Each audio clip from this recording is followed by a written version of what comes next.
Principais erros na construção de layouts responsivos e como evitar ter dor de cabeça lá na frente. Tá a fim de conferir? Vamos lá, simbora! Olá pessoal, tudo bem? Meu nome é Daniel, você está no canal da serfrontend.com, onde eu falo de tecnologia web e carreira, especialmente para quem está começando na área. E como eu falei, hoje nós vamos falar de design responsivo. Mas o que seria um design responsivo, né? Na verdade, um design responsivo nada mais é do que um estilo de layout, um estilo de design que permite adaptar em diversos dispositivos, tá? E aí entra tamanho de tela, velocidade de rede, por exemplo, ou hardware, tá bom? Iteração com o aparelho, por exemplo, quando eu abro um site no meu desktop, por exemplo, eu possuo aqui o rato ou o mouse, né? Quando eu abro, por exemplo, num aparelho touch, eu não tenho mouse, eu tenho a ponta do meu dedo para scrollar, para clicar e etc, tá? Ou seja, para interagir com a minha aplicação, com a minha interface. Então, todas essas questões dizem respeito a layout responsivo ou design responsivo, como queira chamar. Bacana?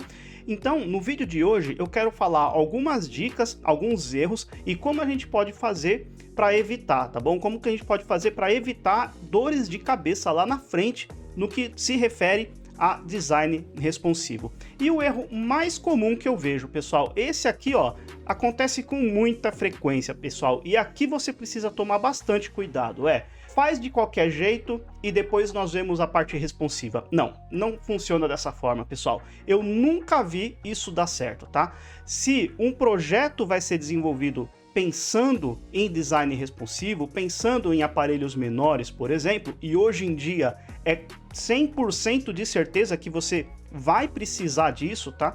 Não existe mais, por exemplo, aquela questão de você perguntar para o cliente, por exemplo, se é necessário fazer um layout responsivo ou simplesmente o desktop tá bom. Não, hoje em dia não é mais assim, tá, pessoal? Hoje em dia, design responsivo ou desenvolver uma aplicação, uma interface que funcione bem em diversos dispositivos é mandatório. Essa pergunta nem deveria existir mais, tá? Então, todo projeto que você for fazer, é necessário que você pense em diversos dispositivos diferentes, bacana? Então, não existe essa de faz para o desktop e depois nós vemos o responsivo, deixando isso em segundo plano. Não, isso não funciona, nunca funciona e vai te dar muito retrabalho, tá? Eu já vi casos, por exemplo, da pessoa alertar sobre isso na empresa que estava trabalhando, tá? Então a pessoa foi lá e alertou, olha, precisamos do responsivo, precisamos do layout responsivo. O dono do projeto lá falava, não, deixa aí, depois a gente vê o responsivo, não se preocupe. E a pessoa, olha, vai dar problema isso aí, vamos pensar já desde o começo em aparelhos menores, por exemplo, em aparelhos mobiles, tá? Vamos pensar, não se preocupe, não esquenta a cabeça, não, depois a gente vê com o cliente isso daí.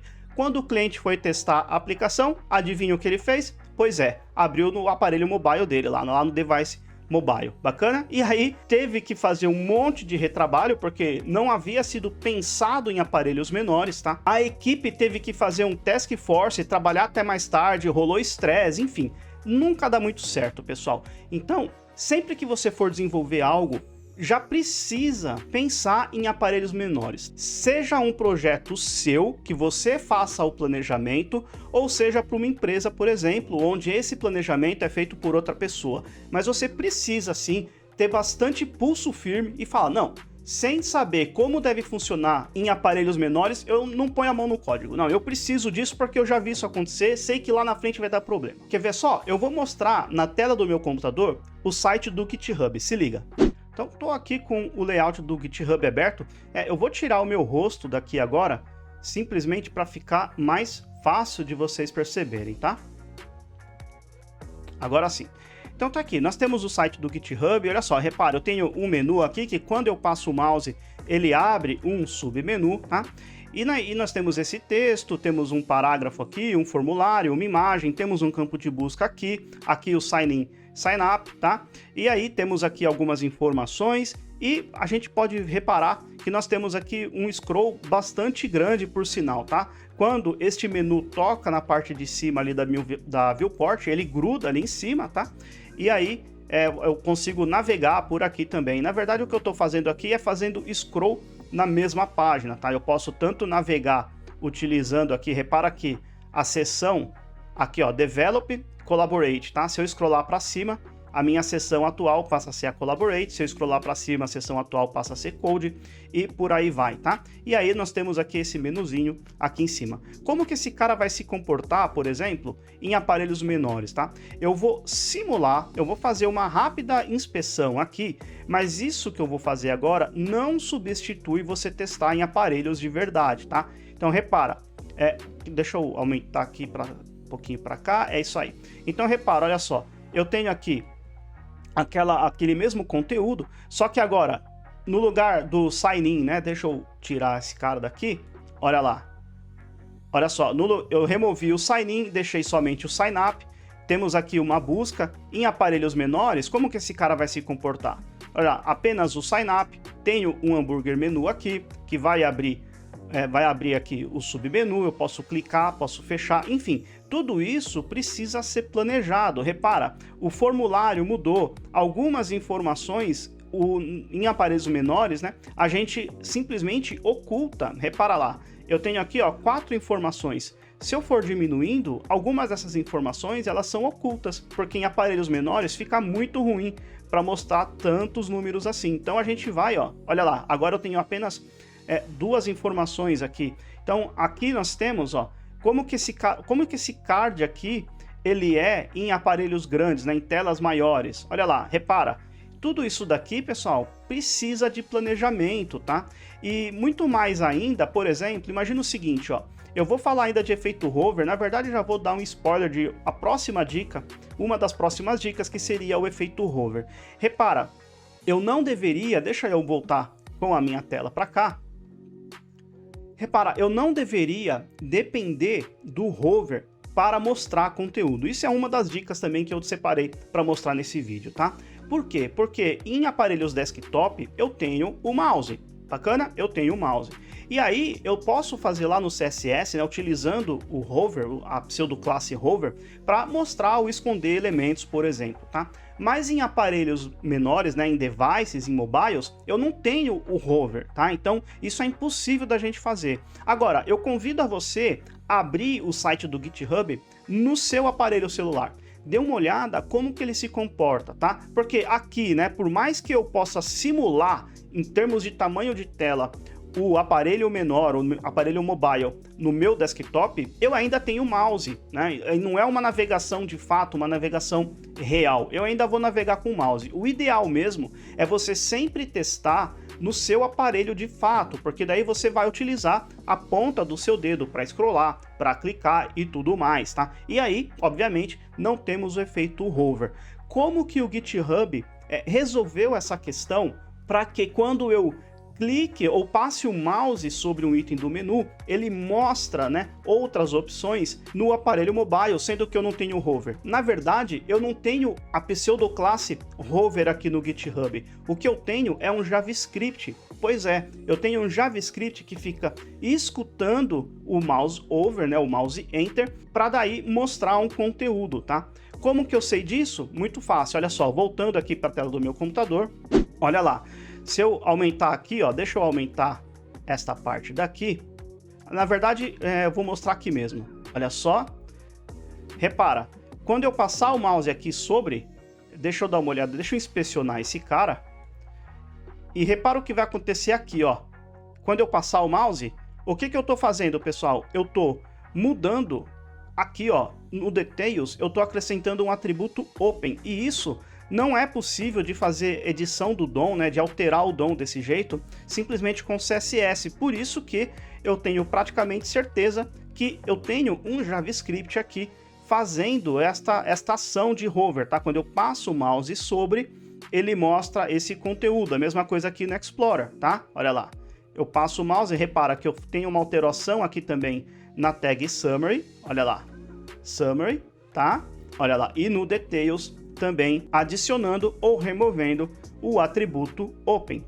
Então, resumindo, esqueça hover, tá? Hover é para algum efeito, alguma coisa a mais que não, digamos, bloqueie a navegação, que não bloqueie, né, a utilização do seu produto, tá? Se for algum efeito, alguma questão visual, alguma interação para fazer ali, digamos assim, a perfumaria do seu projeto, Ok, mas não dependa do hover para que a sua navegação, para que o seu produto funcione de forma adequada, tá? Você não pode impedir a utilização do seu sistema caso o usuário não tenha o mouse. A próxima dica, na verdade, não é uma dica em si, mas sim uma reflexão, tá? Eu falo isso há anos. O HTML, ele já nasceu responsivo, tá? Se você não fizer nada do seu CSS e nada no seu JavaScript e escrever simplesmente HTML na sua página, o seu produto ele já vai funcionar bem em diversos tamanhos de tela. A gente é que complicou tudo colocando pixel para tudo e colocando overflow hidden, por exemplo, para esconder parte do conteúdo, tá?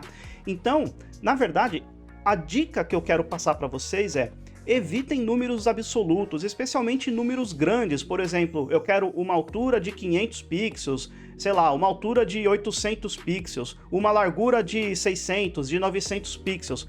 Evite esse tipo de coisa, tá? Prefira trabalhar com unidades de medidas relativas, seja porcentagem, até mesmo EM, né? Em alguns casos a gente pode também utilizar, tá? Mas o fato é, evite números em pixels, especialmente números grandes, tá? Se você colocar, por exemplo, um padding de 12 pixels, por exemplo, ok, daria para ser substituído por EM? Também daria, tá? Daria para ser substituído por porcentagem? Ok, daria. Em alguns casos funciona, em outros casos não. Em outros casos você precisa de uma medida ou pixel ou EM, tá? Mas números grandes, altura, largura, padding, margem, se for um número em pixel muito grande, muito provavelmente você vai ter problema em telas menores. Evite. Além disso, nunca tire o overflow nativo do usuário, tá? Especialmente em mobiles. No desktop a gente tem a barrinha ali que indica, né, o scroll. Em aparelhos mobiles não. O meu produto ele ocupa a viewport toda e eu consigo fazer o scroll, né, sem que eu veja aquela barrinha ali do lado, tá? Então, em aparelhos menores, nunca tire essa funcionalidade, pessoal. Nunca tire essa funcionalidade, tá? Pelo menos não na maioria dos casos. A próxima dica que eu quero passar para vocês é com relação a formulário. Você precisa ter em conta que quando um usuário for preencher um formulário, o teclado da tela vai ocupar uma boa parte da viewport, tá? Então, você precisa ter isso em mente quando for projetar as suas interfaces. Veja que o espaço mesmo do formulário, ele vai ser extremamente reduzido. A tela já é pequena por natureza, vai ficar menor ainda porque o teclado vai subir e vai esmagar a área do seu conteúdo. Então, tenha isso em mente, tá? Faça um planejamento levando isso em consideração, bacana? Além disso, ainda falando de formulários, né? Eu já vi alguns problemas, por exemplo, da pessoa não saber como, por exemplo, uma mensagem de erro no formulário. Então eu vou preencher ali, preencheu a senha errada, por exemplo, tá? No desktop, como que este feedback vai ser apresentado para o usuário? E como que este feedback vai ser apresentado para o usuário em aparelhos menores, tá bom? Você precisa também ter em conta isso. Pensar como que você vai resolver esse problema de dar feedback para o usuário em aparelhos menores, ok? A próxima dica é com relação a alguns componentes que são bastante comuns que eu já vi darem problemas em aparelhos menores, tá? Por exemplo, modal. Dependendo do conteúdo do modal, se tiver muito conteúdo, eu já vi, pessoal, modal que simplesmente trava a aplicação. Por quê? Porque um modal num aparelho desktop, por mais que eu tenha um pouco mais de conteúdo, eu ainda consigo ver ali o botão de close do modal, o xizinho, e se eu clico naquela parte mais cinza de fora do modal, por exemplo, eu consigo fechar o modal. Só que eu já vi em aparelhos menores um modal com um pouco mais de conteúdo, ele simplesmente não cabe na tela, não cabe na viewport, e aí, por conta disso, primeiro que o próprio modal removeu o overflow do aparelho menor, tá? Então o usuário não vai mais conseguir dar overflow. E por conta do tamanho do conteúdo desse modal, o xizinho ele fica para fora da tela. Então ele ficou para fora da tela e não tem scroll. Pronto, o usuário já não vai mais conseguir clicar no xizinho. E também por conta do tamanho do modal, como tudo ficou um pouco para fora e até mesmo a largura ficou muito próximo ali aos limites da tela, eu não consigo clicar naquela parte mais escura de fora do modal. Então eu não consigo clicar ali para fechar o modal. Basicamente, eu travei a aplicação. O usuário não consegue fechar o modal clicando no xizinho porque ele está para fora. O usuário não consegue fazer o overflow porque existe um overflow hidden que impede que eu faça o scroll. E eu também não consigo clicar na parte de fora, na parte mais escura do modal, porque ele não permite o meu clique ali por conta do tamanho. Eu não tenho tamanho suficiente para eu clicar com a ponta do meu dedo. Olha o problema, pessoal. Então, repara que alguns componentes precisam ser pensados também em como vão funcionar em aparelhos menores, tá? Tenha isso em mente. Outro componente bastante comum, por exemplo, carrossel. Né? A gente tem um carrossel no desktop e tá tudo bem. Agora, como que esse carrossel vai se comportar num aparelho menor? Você também precisa levar em conta isso, tá? Eu tô dizendo para não colocar carrossel em aparelhos mobiles? Lógico que não, você pode colocar, mas tenha isso em mente. Pense como que vai ser o comportamento quando eu não tiver mouse, por exemplo, e quando eu tiver uma tela muito pequena. Você precisa planejar isso, bacana? Por exemplo, uma outra questão que você precisa pensar em aparelhos menores é menus muito extensos. Eu tenho muitos menus e submenus, tá? Então, como que vai funcionar a navegação? Eu vou ter um scroll infinito no menu para poder navegar, para poder interagir com a aplicação. Imagina um e-commerce, por exemplo, né? Onde eu tenho ali, sei lá, por exemplo, eletrodoméstico. Lá no desktop eu passo o mouse sobre eletrodoméstico, abre uma opção com várias categorias, e aí eu clico numa categoria e abre outros itens e por aí vai. Como que isso vai funcionar em aparelhos menores? Vai ser um scroll infinito? Vai ser um menu extremamente extenso que eu vou ficar scrollando para cima até achar o que eu quero? Eu também não tenho a resposta pronta, depende de cada caso, mas você precisa se preocupar com isso. Talvez em aparelhos menores privilegiar a busca, por exemplo, sei lá, pensei aqui rapidamente, tá? Mas você precisa ter isso em conta também, se algum dia você for fazer uma aplicação que tenha um menu bastante extenso, com várias categorias e subcategorias e etc. Bacana? E a próxima dica, na verdade, eu já dei o spoiler, né? Que é não depender do hover para poder utilizar a aplicação, mas também, ainda com relação a isso, tenha em conta o tamanho do dedo do usuário, tá? Então, botões e links, eles precisam ter uma área boa o suficiente e também uma distância entre os elementos clicáveis para que o usuário ele não se perca no clique, tá? Ou ele tente clicar em alguma coisa e acaba clicando em outra sem querer. Então tenha isso em mente. As áreas sensíveis, elas precisam ter um tamanho bom para que o usuário possa clicar com o dedo. Bacana, você precisa pensar nisso. E também eles precisam ter uma certa distância segura para que o usuário não clique em um botão querendo clicar em outro. Bacana? Com relação ao tamanho de links e botões, existem vários estudos aí que determinam os melhores tamanhos. Você pode dar uma buscada na internet aí para encontrar, mas via geral, entre 40 a 50 pixels é um número bom, razoável aí para que você deixe a sua interface amigável para o usuário que utiliza em aparelhos menores.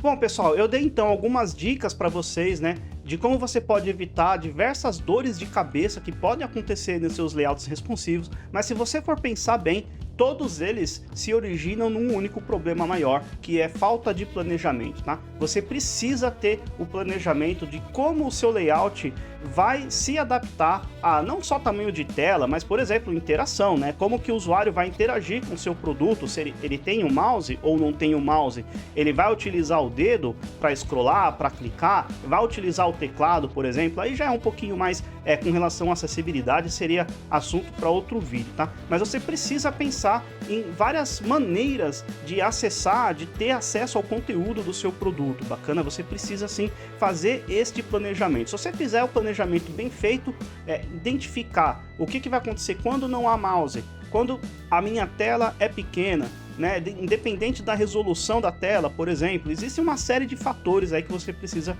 levar em consideração, mas de novo, é sempre a mesma coisa, é planejamento. Você precisa planejar como que o seu produto vai funcionar em diversos dispositivos. Legal? Espero que você tenha curtido esse vídeo. Se gostou, já deixa o like aí para mim, para mostrar que você curtiu, e coloca nos comentários aqui se eu conseguir fazer você refletir sobre algum ponto, né, que você a partir de agora vai começar a tomar um pouco mais de cuidado. E se tiver outra dica, quiser compartilhar com a gente, seria de grande ajuda também, assim todo mundo aprende junto. Legal, pessoal? Se você gostou desse vídeo, eu vou deixar 2 sugestões de vídeos novos aqui nos cards. Espero que você curta eles também. Um forte abraço e até o próximo vídeo. Até lá!